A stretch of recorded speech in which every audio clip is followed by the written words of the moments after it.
6 to 8 teams come together, and in 48 hours, they create a physical prototype and then present it to a panel of judges. So the challenge for this competition is sustainable mobility. The challenge sponsor is Trek Bikes. Everyone has ideas. Not everyone has the ability to be able to make things or invent things, and maker spaces give people a place to do that, and Make 48 teaches people how everyone can be an inventor. So we have UW Stout MOC. Well, we've worked together at least 6 years, so we thought it would be really cool to be able to kind of see what happens here and to see how we can compete. We fail fast. I'm a teacher. At one point, I have taught all of these guys. What inspired us to come to this competition was the love of design and innovation and the ability to challenge ourselves, pushing the limits of what we can do. The Badgineers. I'm not an engineer, but I do like just coming up with stuff and just starting from zero. The Stellar Tech Girls. I am the founder of a company called Stellar Tech Girls that teaches middle school girls about engineering. We have summer camps and after-school programs, and these are 3 of our amazing summer camp counselors this summer. They're all in high school and interested in STEM. UW Stout Industrial Design. We go to UW Stout, and we are in the industrial design program. We have Wisconsin Made. This competition means a lot. Just the ability for everyday people to be exposed to the whole process. It's just a great environment. The Fixtures. Being a female in a very male-dominated kind of world, being able to come to a competition like this, it gives it away so kids get to see if they're different, like you can do this stuff.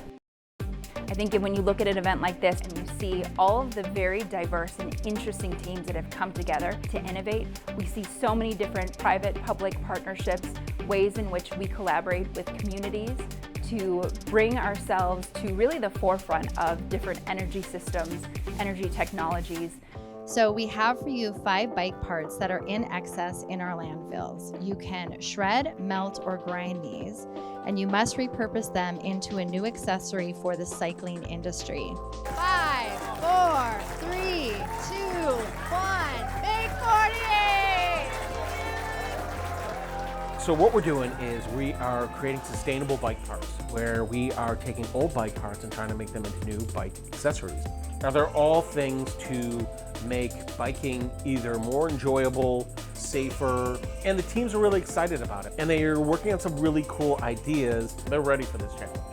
The tool techs are there to build what the teams come up with, and that helps everybody, including people who have never done this before, have an idea and actually turn it into a product that can make it onto the shelf. Look at this. These aren't even our 3D printers. This is Fab Lab at the Stoughton High School in Stoughton, Wisconsin. And look at the setup right here. This is amazing. When I first rode a bike, I was probably 4 or 5. And I don't know if anyone taught me. I saw other people doing it and I just figured it out, which meant a lot of bumps and bruises, I think. I was very young when I rode a bike for the first time, so I don't remember it entirely. I was probably 5 years old in Germany. My dad taught me by taking off my pedals and having me glide on my bike at a park. My specialty is computer-aided design. So I have quite a few teams having me work on CAD right now. There's an interesting array of types of people. We have anything from engineers at this competition to people that aren't designers by trade, and they have some really interesting ideas that they're bringing to the table. I decided to participate in Make 48 because I am a student here at Stoughton High School, and I really love the Fab Lab classes. This was an amazing opportunity. The teams reacted to the challenge pretty well. They immediately started trying to figure out what they could make, how they could make it, what they could use to make it, I think is one of the big things that I've seen teams kind of grappling with. We've just been bouncing ideas off each other, just running through what could possibly work. Definitely the material sourcing will be a big issue for us, trying to figure out where we can get the materials and how to machine them, get them to the final product that we want. You don't want that to bend or S or anything, right? Well, right. If somebody tries to tamper with it, is it going to tweak it? They're No, gonna your say brakes rock are never it, going right? to work. What if you built in one of those half turrets? Like you have, you know how they have on the spoke? Oh, like on the reflectors? Yeah, on the reflectors. These guys were really kind of hitting it hard right off the bat. Almost immediately, they were handing me files, we were 3D printing. The guys in the wood shop were working, the metal shop was flying. So this has been a really hands-on group. They're fantastic. The first bike that I had that was, I believe, mine and not a hand-me-down, I won at a hot dog eating contest. My name is Nikki Hageman. I'm the Industrial Design Manager for the road team at Trek. And I'm a judge on the panel. We're looking at sustainable materials, also getting people on bikes, eliminating barriers. And as I was talking to some of the groups, it was kind of hard for a lot of teams to zero in on exactly what they wanted to do. Overall, it seems very open-ended and like there's a lot of different ways that we can take this. I think we're still in the very, very beginning stages. We're trying to figure out exactly what direction we want to go in.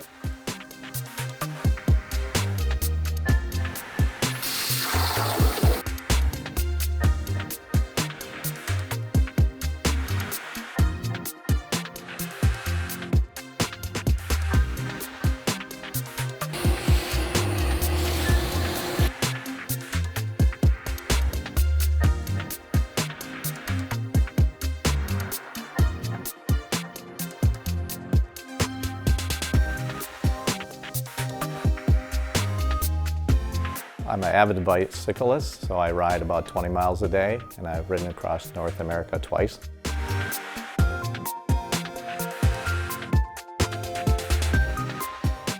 going to be using a laser cutter and potentially doing some 3D printing, and we just picked up some supplies for painting. So we have a 3D printed copy of everything, and we just kind of have to see like what we could change to make it better. Last night we were up late. We modeled everything for 3D printing first thing in the morning. So we have things on the 3D printer right now. And we are also generating an identical version using the laser cutter, just because it's faster.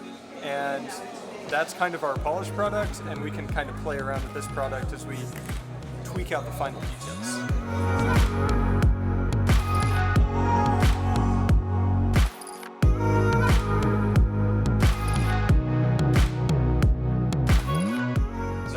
Show you something cool. So the way epoxy works, which is, I love science, is that you mix two parts together. When you combine them, it creates a chemical reaction called an exothermic reaction, right? And what's neat about it is that it generates a lot of heat. So like if you just put your hand over the epoxy that we're doing right now, you can actually feel the heat. And when the heat starts to die away and get cooler is when you can start to work with it. This one here, I pour after this one. So if you put your hand over this one, it's not as hot. I'm going to have Chris, the CNC, cut out triangles that match. This is the mold we're using, right, to make the paper airplane.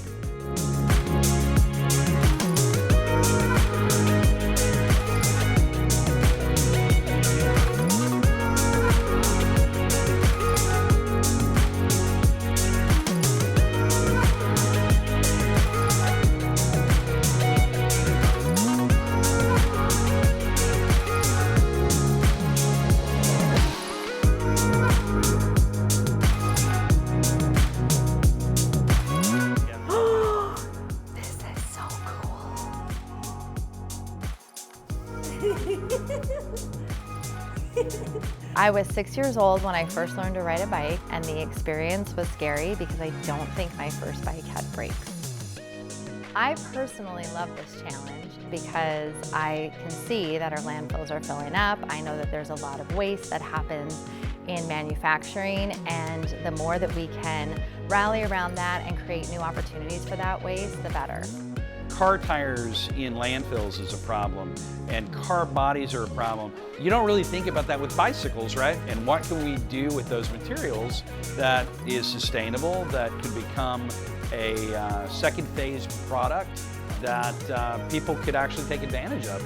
The challenge is recycling either bicycle parts or packaging into new products that could be used as accessories on bikes. Engineering runs the world, and you need to understand how to design and create new things to further our civilization and make the world a better place.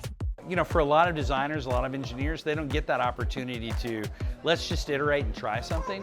And it has been fantastic to just watch this stuff happen. You know, right now I'm seeing a lot of components and it's so cool. I want to see it all come together. Yeah, nothing else seems to integrate this piece as well as the lockdown. This, Yeah. it's just hitting that pin that's going to keep it from rotating, Correct. stop it from rotating. So then this becomes our rigid base that we can hold rotation. It was just a straight thing, and then similar to this pin concept, it had to have something that I think they actually strapped it around this bar, right? Yeah. Not overthinking things has been difficult. That's my life, though. I overthink a lot of things. Like that would only be for clips. Right? Yeah. I mean, that's great, right? I mean, that is great. We could like, this idea pretty realistically, we could have a 50% increase in centrifugal force. The time window is definitely our biggest challenge right now. I think the biggest, the hardest challenge is thinking of ways to repurpose different materials, like the rubber and the metal. I think that's kind of what we're getting stuck on right now. I think we might have a challenging time with just the idea of creating something out of rubber, like these very, very different materials, rubbers and plastics, and also carbon fiber. I think we're gonna have a little difficult time maybe trying to replicate either the texture or the material is like. So getting what's in our heads on paper and then into a physical thing is the most difficult thing. Everything else, once you have that, you're able to use it, everything seems to kind of fall in place after that. We're doing word searches, really, and anyone can do these. This stuff is all online. It's free. U.S. Patent Office. Our first hope is to find something that's expired, because any expired patent you're free to use, and we don't have to look any further than that. I will just say this is not our job, but you want to get some protection on that mount, because then you can own the accessories, because that's where the money is. Right. Yeah, you give away the mount, right? Yeah. Right. Yeah. Then Yeah. you have all the third party. Yeah. Oh, we try to make the connection points and sort of proprietary. Right, that would be ideal, which is you have a mount that's really excellent, and it has an unusual hexagon shape that only you can connect to, and then you go from there. This probably means you're fine. So right now where we're at, everybody has flushed out their ideas. They've already met with the patent attorneys to see if it's something that already exists in the marketplace, and currently we're working to build all the prototypes. So everybody's in there tinkering and trying to make their ideas a reality. It's really exciting.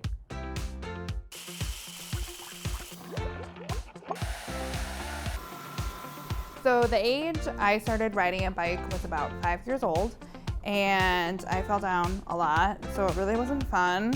What I've heard is I learned how to ride a bike just before I was 2.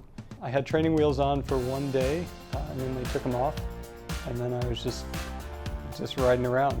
I have too many bikes. 3 bikes that are mine, and at least 10 other bikes in our garage, all right, that are my children's. I was 5 when I learned how to ride a bike.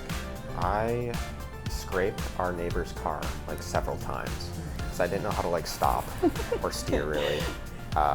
And I remember falling off and scraping my knee like really bad. Yeah, so we have just under 3 hours left to go, and right now we're just trying to tie everything together right now. Get our video finished up, get our sales pitch together, get our sales sheet done, and just tie everything together for the judges this afternoon.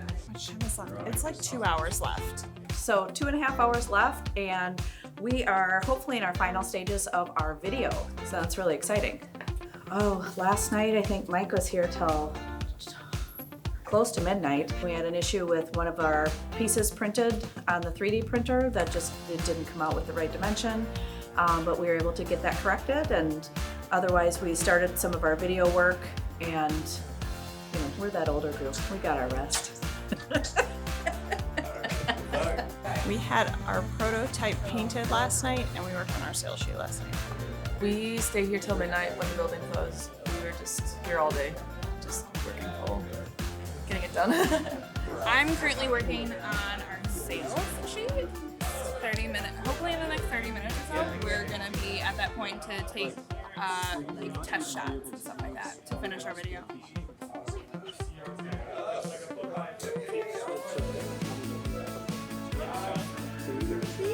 I know you loved it. I'm a Fab Lab founder, an advisor, and volunteer. This space is part of the Fab Labs around the world. It started from MIT and we opened in 2013. It's a place where students can bring their ideas from the virtual world to the physical world using all the digital tools. 5, 4, 3, 2, 1.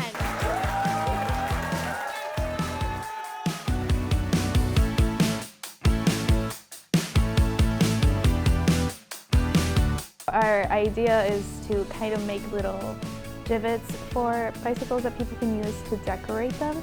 The goal is to have them made from rubber. We also would like to use glow-in-the-dark or reflective paint to be able to add visibility at night and a safety feature for the consumers. Our product is trailing 2 kids' bike behind an adult bike, going to a destination or coming from a destination. The kids are on the bike and it's being trailered. The child bikes can then come off and the kids can ride. Yeah, our prototype is a universal, modular, aftermarket add-on. Basically connects to any frame piece on pretty much any bike size. It gives you multiple access points to connect different proprietary accessories with a proprietary connection onto a bike. Our idea for our prototype is wheel weights. So these will surround the rim of a child's bicycle, therefore increasing the rotational inertia and making it easier for a child to balance. So we're trying to come up with alternative ways for kids to learn how to ride bikes that don't involve some of the bad habits that come from training wheels. Our product is an arm that will tilt down for somebody that advanced in age but always enjoyed biking, has a disability, etc., to provide some stabilization if somebody were to start to tip. Our idea for our prototype is a device that goes along with you when you're camping, particularly camping with your bike. And so we're developing a container that can be used as cookware. So we have a system that will attach to the back of the bike a radar that detects cars coming from behind, sends a wireless signal to vibrating motors that you can attach either to your wrists or to the handlebars, and then depending on which side the car is coming from, one of those will vibrate and let you know that there is a car coming without you having to take your eyes off the road. It's also more accessible to deaf people and people who are hard of hearing because it doesn't rely so much on sound. So I was probably about 4 years old when I learned how to ride a bike. It was definitely my dad teaching me. I remember I was at my grandma's house in St. Paul, Minnesota. So I have a background in industrial design. I think that my experience as an industrial designer will help as a judge. I have no idea what the teams have come up with. So I'm so excited to see what they have. I'm excited to ask questions. So I think it's going to be a really tough decision. What age was I when I first rode a bike? Thinking back, I don't know that I know the exact age, but I'm guessing I was around 3 or 4 years old. Got the push from the parent like you normally would. Went right into the garden, destroyed a whole bunch of the garden vegetables, all that sort of thing. My name is Chad Manuel. I'm a director of engineering at Trek Bicycle, and I am a judge at Make 48 Madison 2022. When you're thinking about being a judge and judging people's ideas and products that they're developing, it's never easy. You know, so far I've walked around and looked at some of the ideas that the teams have and some of the products that they've developed already, and the competition looks extremely strong. I don't remember what age I was, but I remember we got a bike it was a hand-me-down bike. My dad and I worked on it to get it fixed up and basically worked with my dad to figure it out. And I used the same bike to teach my sister how to ride a bike, and it was a lot of fun. I'm Hans Akholm. I'm the design director for Trek Bicycles, and I'm going to be a judge for Make 48. I'm a little bit nervous about judging. It's going to be a tough choice. So one thing I'm going to be really looking for is problem statements and what these teams are solving with their product. So while judging the prototypes, I'll be looking to make sure they created products that are made out of sustainable materials and that their product will get more people on bikes.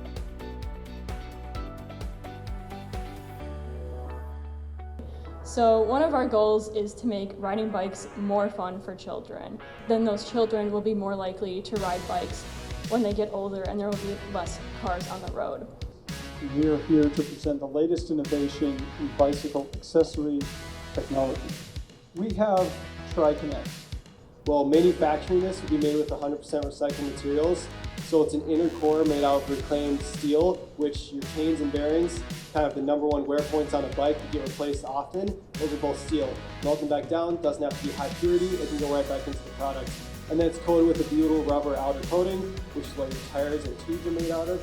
So the CycloGuard would be a great addition to the Trek line. It aligns with the values of Trek, increasing safety, sustainability, and accessibility for the biking community.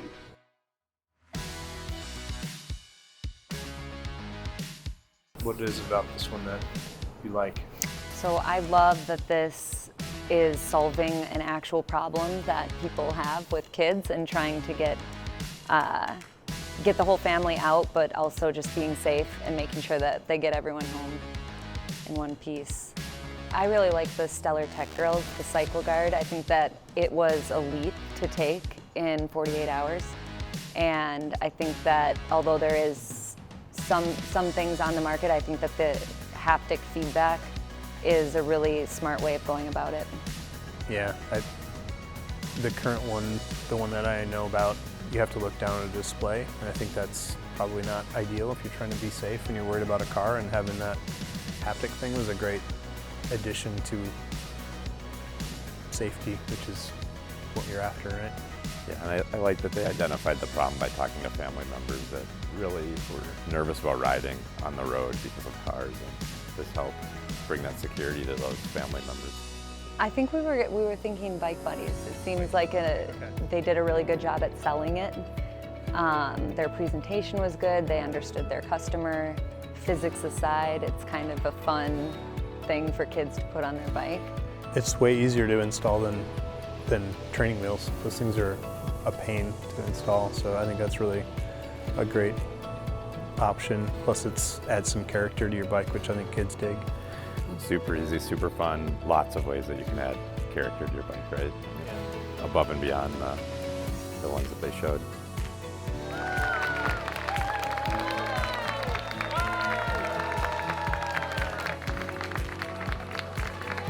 Okay, so we're going to start with the People's Choice Award. For the Madison 2022 People's Choice Award, the winner is Stellar Tech Girls.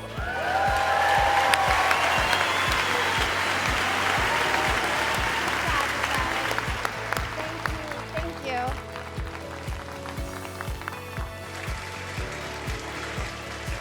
So the winner of the $2,000 first place trip to nationals for season 6 for Madison 2022 is the Stellar Tech Girls. I did not know that. I did not know.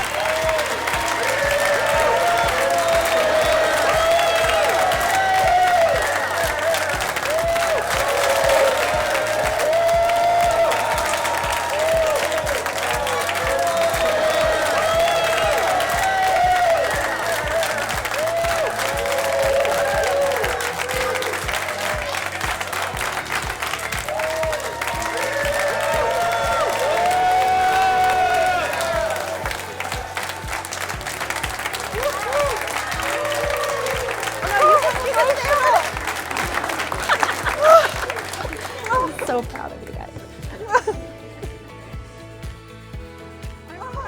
I'm crying. I'm crying.